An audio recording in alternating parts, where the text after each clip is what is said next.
pleased to call to order the regular meeting of the West Valley City Council, and let the roll call show that all members of the council are present this evening. And each week we take turns being in charge of an opening ceremony, and tonight it's Council Member Don Christensen's turn. Don, what do you have for us tonight? Tonight I have a special number.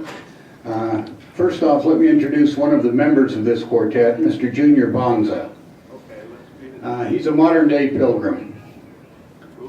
Like our ancestors, he's a political and religious escapee from his native country. I talked to him a little bit. He refuses to use the term refugee. He came over here on his own accord, but he was escaping from his native country.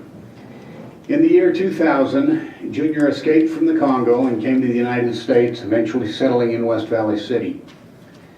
And in 2010, he became an American citizen.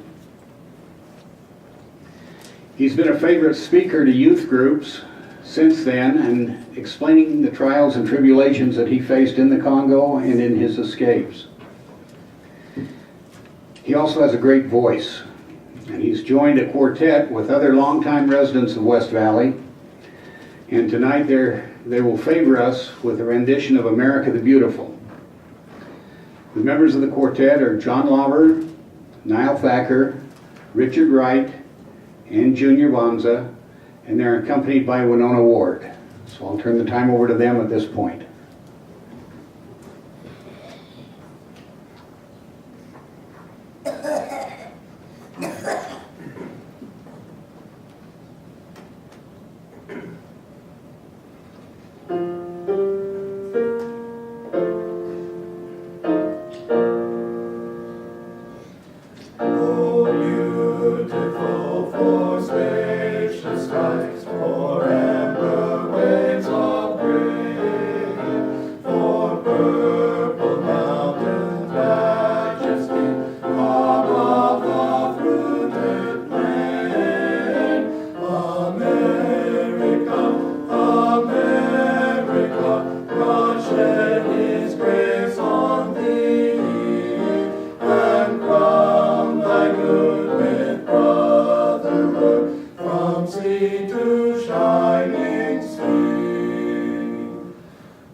And crown thy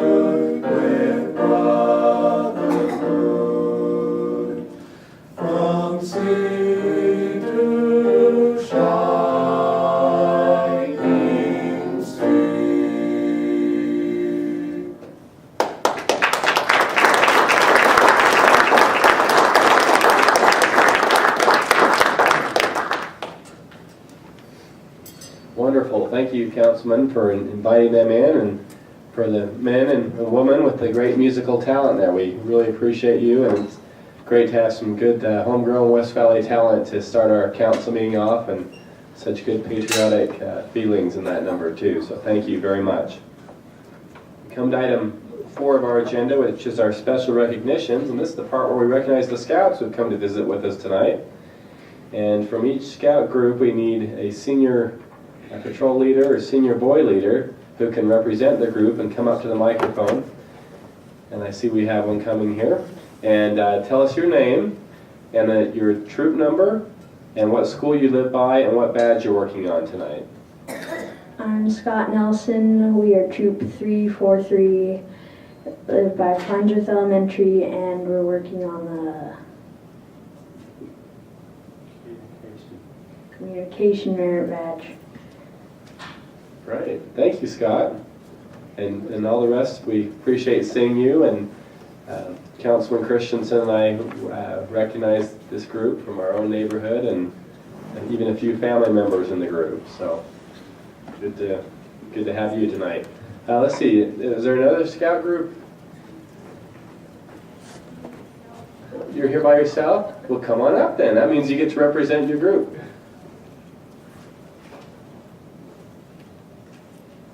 So you can tell us your name and your troop number and what school you... My name is Jace Martin. My troop number is 888. I'm by Buffalo Point, and I'm working on my citizenship. Great, welcome. Any other scout groups with us tonight? You guys are a big group, but I think you're all part of the same group. All right? Great. And we do want to we also welcome the elected officials with us, and we do acknowledge Mr. Kent Winder, the chair of the Granger Hunt Improvement Trustees, with us tonight. Thank you for joining us, Mr. Winder. We come to item 5 tonight, which is the approval of the minutes of Valentine's Day, February 14th regular meeting. Motion to approve. Okay, we have a motion and a second. Any discussion of the minutes? All in favor of approving those, say aye. Aye. Minutes are approved. We do have an Employee of the Month scheduled to be honored this evening, and Councilman Christensen is also scheduled to make this presentation. Sir? Thank you. Thor, would you please stand up as we read this? We like to embarrass you just a little bit, so they need to know who's being embarrassed, okay? Thor was nominated by Carl Andresen, and his letter of nomination says, I would like to nominate Thor Motland for an Employee of the Month. Thor works as the lead mechanic in the Fleet Maintenance Division for Public Works. Thor is not one of those people you see at City Hall all the time or in meetings, but we all rely on him and his team to keep our city vehicles fixed and running when we need them. Every city department relies on Thor to keep our cars running. When any of us interact with Thor, it's because we need something fixed right now. Thor always gets things done with a smile and no complaints.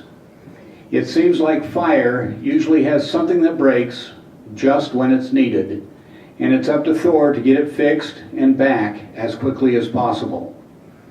Thor and his crew are always up to the task and never complain. We would all be at a great loss if it were not for Thor's expertise and good attitude and friendship toward us all. For these reasons and many more, Thor Motland is the EAC Employee of the Month for February 2012. Thor, congratulations.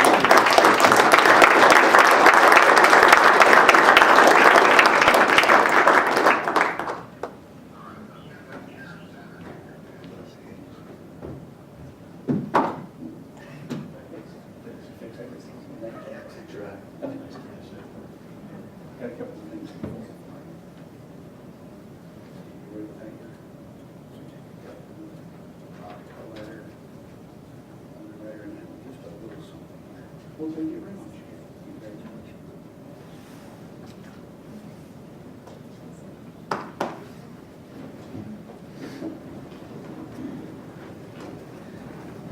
And just so the public knows, we were out at a field trip on our study session, and Thor was at his desk working when we walked into his office. So he's worked right up until this time, tonight.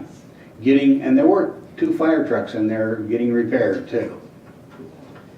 Just a comment, when we went on our field trip, I think it was an eye-opener for all of us, but when we walk into the maintenance facility out there, and sure enough, there's several fire trucks being worked on, and police cars, and public works trucks, and police motorcycles, and gators that the Parks Department uses. I mean, they've got all sorts of vehicles out there that are being maintained all the time, and we appreciate the work that they do. Congratulations, Thor. You're literally under the hood to help our city run smoothly, and we do appreciate your efforts and congratulate you.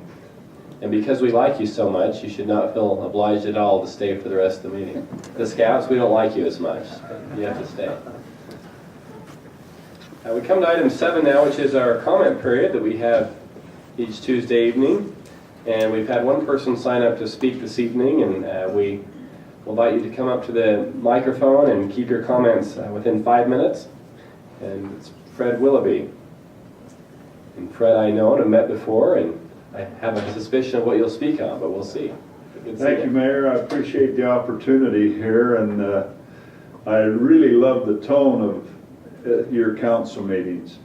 And I love that appeal to Divine Providence statue and your recognition of our founding fathers and the Declaration of Independence.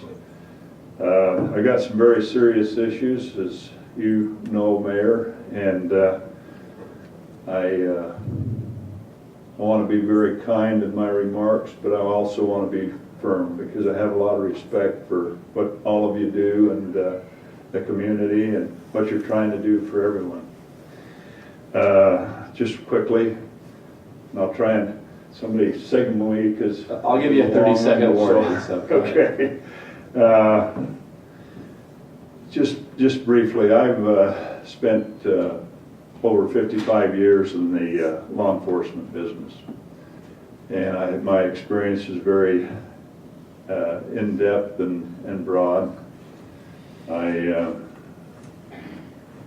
have also been a college professor teaching criminal justice classes for over 15 years, Salt Lake Community College and Evers College. Have quite a bit of background. I have done marketing for private security for about 6 years, and I was a director of public safety for Larry Miller's Jordan Commons. Because that background is the private security industry came to me 2 years ago and said, hey, we got a real problem with law enforcement competing and taking jobs away from private security. And it's really hurting our industry. It's hurting the community because we cannot hire a lot of people. We'd love to hire, we can literally hire thousands of people if law enforcement would stick to their job basically of responding to emergencies, patrolling the streets, investigating crimes, and upholding their oath of office, upholding the Constitution, Declaration of Independence. And when they do that, if they don't do that and they compete against private enterprise and private security, it not only hurts private security industry economically, but it also hurts the community. I had a gentleman ask me the other day, he said, if law enforcement didn't have all of these jobs, and I'm talking about millions upon millions and millions of dollars over the years, that law enforcement has siphoned away from the private industry. And they asked me to investigate these allegations, which I did. Me and my team called Utah Legal Rights Association, ULORA, and I call it the ULORA Project. We have tape recordings, we have witness statements, we have photographs, we have evidence, and I've been dealing with the Attorney General's office now for the last 3 months and the Governor's office, trying to bring this thing to light. Do I want to prosecute law enforcement? Do I want to hurt law enforcement? Absolutely not. We just want them to get out of the private security business, let private security make a living as well as law enforcement. If law enforcement can make a great living, hooray, they deserve it. I've been in their shoes. But we also need to protect private enterprise, private security. And Mayor, you have those documents, and that's our probable cause for grand jury indictments and things like this. I've talked to John Swallow in the Attorney General's office and the Governor's office, and I've talked to Salt Lake City Mayor today, and we're working on some things there, and in Utah County, all over the state, St. George, Logan, all up and down the Wasatch Front. This is a major, major problem that needs to be corrected. We don't want to hurt anybody, but we don't want to be hurt as an industry ourselves. So we're asking, I'm as president of the Utah Legal Rights Association, I'm asking Mayor and City Council and your Chief of Police, if we can just sit down, like the Governor's, he's got a meeting set up next month with the top leaders of the Commissioner of Public Safety, the President of the Utah Chiefs of Police Association, and the President of the Sheriff's Association, to sit down at a table and work out a win-win situation so that law enforcement can make a living and so the private sector can make a living. Right now, we're lucky if we can even, I set up the first private security academy in the state of Utah, DOPL approved, and right now, private security only has to have 20 hours of training. And I said, no wonder people look at private security as a bunch of rent-a-cops or empty-headed wannabe cops. They said, we got to raise the bar. So when I was teaching at Evers College, we put together a very, very fine private protection officer academy, 75 hours. We started with 75 hours. We jumped it from 16 hours to 75, and to raise the bar. We had 50 students. We had the best instructors we could find. The college was going to give us college credit for this, and we graduated our first class. Then after that, everything fell apart. I went to private security leaders. 30 seconds, sir. 30 seconds. Went to private security leaders and says, why aren't you supporting this? And they says, Fred, we don't have enough money. All we're doing is picking up the scraps that law enforcement leave us, and it doesn't leave us enough money to support a school like that. We're too busy trying to make a living, and we've already supported law enforcement with their posts and things like this to become more professional. We just want to, if you would, give us a chance to meet with you and your Chief of Police, table to table, or across the table, for a win-win solution. Thank you. Thank you, Mr. Willoughby. When did you say the meeting was with the Association of Chiefs of Police?